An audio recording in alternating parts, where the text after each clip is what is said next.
На базе Якутской республиканской офтальмологической больницы прошел мастер-класс по удалению катаракты.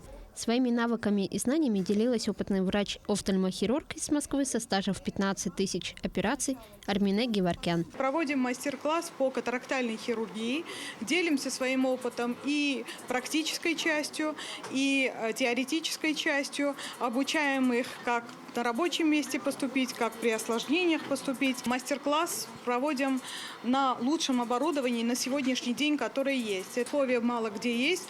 Микроскопы самые последние, то есть там цайсовские, лейка микроскопы и абсолютно очень прекрасное офтальмологическое оборудование. В республике такое обучение проводят впервые, когда практикующим офтальмохирургам не нужно выезжать за пределы родного региона. Тем самым врачи повышают квалификацию, не отходя от рабочего места. Это стало возможным за счет накопленного опыта выездных бригад, а также благодаря наличию необходимых лицензий. Ранее мы направляли специалистов в другие лечебные учреждения за пределы, соответственно, тратилось время, тратилось определенные финансы на перелеты, на обучение. И это было достаточно накладно, потому что врач выпадал из рабочего графика на достаточно долгий период. Сейчас мы договорились с нашими партнерами на то, чтобы обучение проходило здесь на месте. Для чего это в целом нужно? Потому что катаракта – это одно из самых распространенных заболеваний, в том числе у нас в Якутии, среди лиц пожилого возраста. Вы знаете прекрасно, что наша больница на протяжении уже десятков лет организует выездную работу в районах республики, где люди получают эту помощь на месте, соответственно, не уезжая в город Якутск.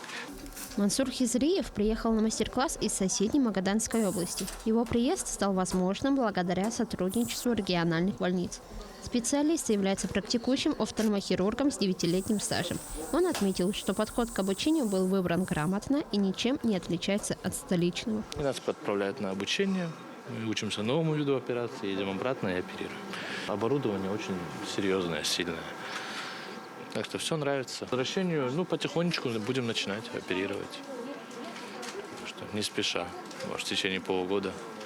Республиканская офтальмологическая больница старается как можно чаще проводить подобные обучающие мероприятия.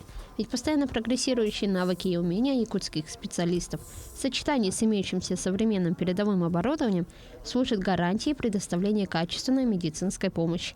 Вероника Таюрская, Григорий Хлопков, Якутск.